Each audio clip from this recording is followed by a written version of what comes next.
La République démocratique du Congo, Albert Ayouma, à nouveau au cœur d'un détournement faramineux de 876 millions de dollars américains, selon Jean-Jacques Lumumba. La République démocratique du Congo est régulièrement citée au nombre des pays où la corruption et les détournements sont endémiques. La lutte contre ces antivaleurs n'a pas été jusqu'à ce jour qu'un vaste écran de fumée destiné à flouer les peuples. Et pour preuve, Jean-Jacques Lumumba venait d'adresser au président Félix Antoine Tshisekedi un courrier appuyé des faits vérifiables. 876 millions de dollars américains, c'est les montants qui seraient détournés par la bande d'Albert Yuma, le président du conseil d'administration de la GECAMINE, à travers 3 contrats, selon les réseaux panafricains de lutte contre la corruption. Jean-Jacques Lumumba, le président du dit réseau, s'insurge contre la léthargie du pouvoir de Félix Tshisekedi à lutter contre la corruption qui gangrène la République démocratique du Congo et faisant perdre au trésor public des milliards de dollars des recettes.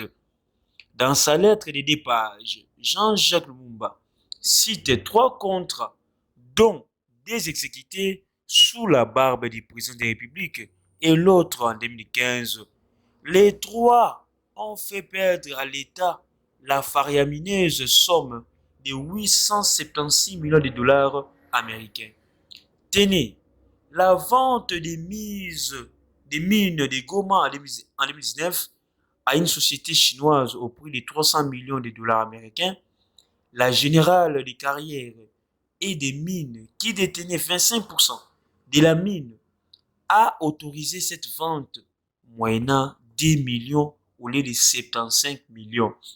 C'est un bradage qui a été orchestré sous la barbe du président Tshisekedi sur instruction de son allié d'IFCC, Joseph Kabila Kabange, à Albert Yuma.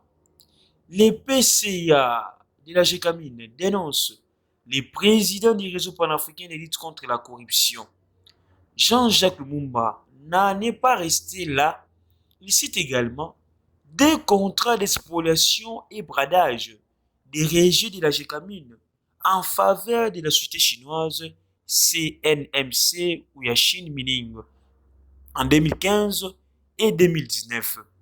En 2015, déclare le président du réseau panafricain de lutte contre la corruption des régies évaluées par la Banque mondiale à plus ou moins 400 millions de dollars américains dans le cadre du projet COPIREP ont été bradés à 41 millions de dollars américains.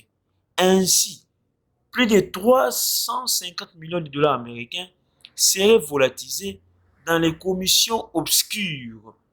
Et en 2019, d'autres régies de la GECAMINE, évaluées à plus ou moins 220 millions de dollars américains, ont été vendues à vil prix, soit par 1 million de dollars sur instruction de l'ancien président Joseph Kabila à Albert Yuma, PCA de la GECAMINE.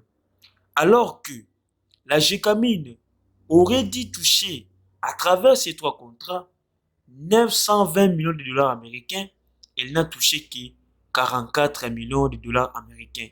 En conséquence, 876 millions de dollars américains ont été détournés par des individus bien identifiés au détriment de la GECAMINE. Ce sont des choses que vous pouvez vérifier. Vous en avez même le devoir parce que la GECAMINE nous appartient tous, a dit dans cette lettre le président du réseau panafricain de lutte contre la corruption. Parlons aussi de ce dossier de Pascal Mukuna, auditionné comme renseignement de l'audience de ce jeudi 12 juin dans les procédures avec Mukuna.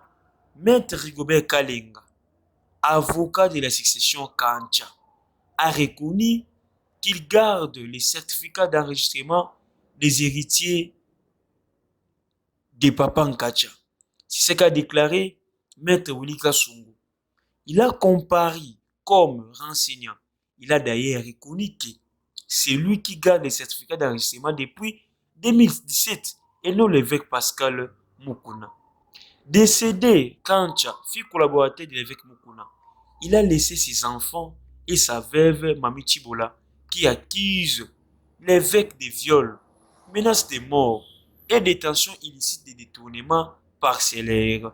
Selon Mami Chibola, Mukuna a profité de sa position d'évêque pour garder les certificats d'enregistrement de sa parcelle. Elle a légué également que l'homme de Dieu lui aurait contre à avoir des relations sexuelles avec lui avant d'entrer en possession du dit document. Après avoir rejeté plusieurs fois la proposition de Mukuna, elle aurait finalement accepté. Le procès a été renvoyé au 23 juin pour audition de Joseph Olengankoy comme témoin et plaidoirie.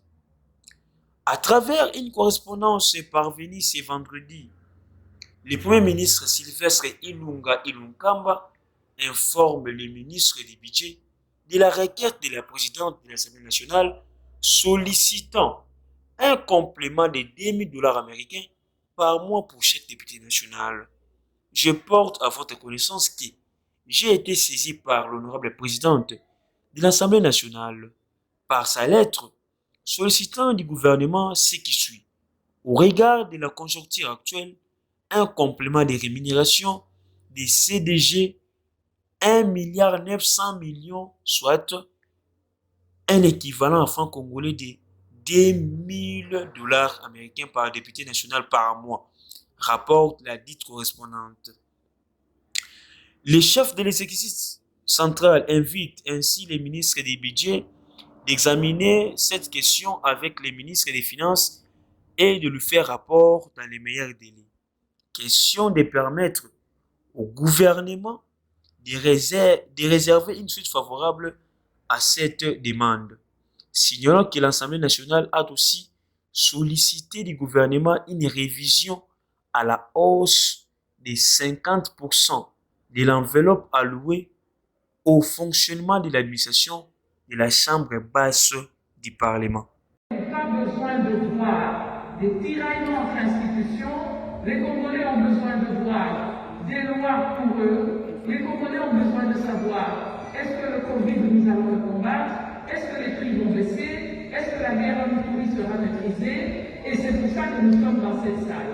Nous ne sommes pas là pour des problèmes personnels ou d'individus, mais les institutions doivent fonctionner. Elles doivent fonctionner par rapport au texte. À l'Assemblée nationale, il y a un bureau. Le bureau comporte 7 membres. Si un fait défaut, naturellement, la plénière procède à la normalisation de ce vide.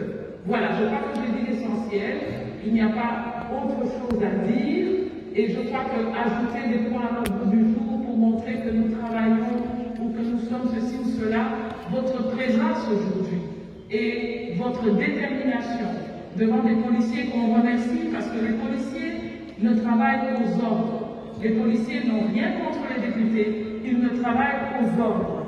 Ils ont agi parce qu'ils ont reçu des ordres, mais je les connais assez depuis longtemps pour savoir que ce sont des fonctionnaires de la République et comme fonctionnaires, ils agissent aux ordres, ils n'ont rien contre les députés. Je vous remercie.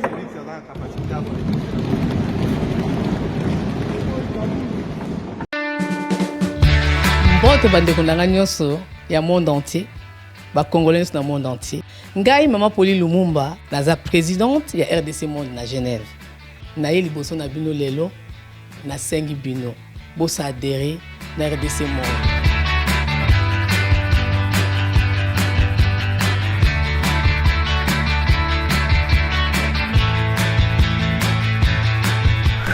Bosenga kibiso des comptes ya RDC Monde. Donc ça qui transparence au bosenga kibiso.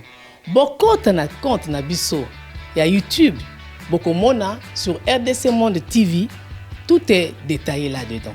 Bandeko nangai otala ce qui nano botalité. Bokende na YouTube sur RDC Monde TV. Bokomona RDC Monde et sali ba preuve na. RDC Monde, la transparence totale. 32 239 23 francs suisses. Na Kationa, tous en statistique par pays.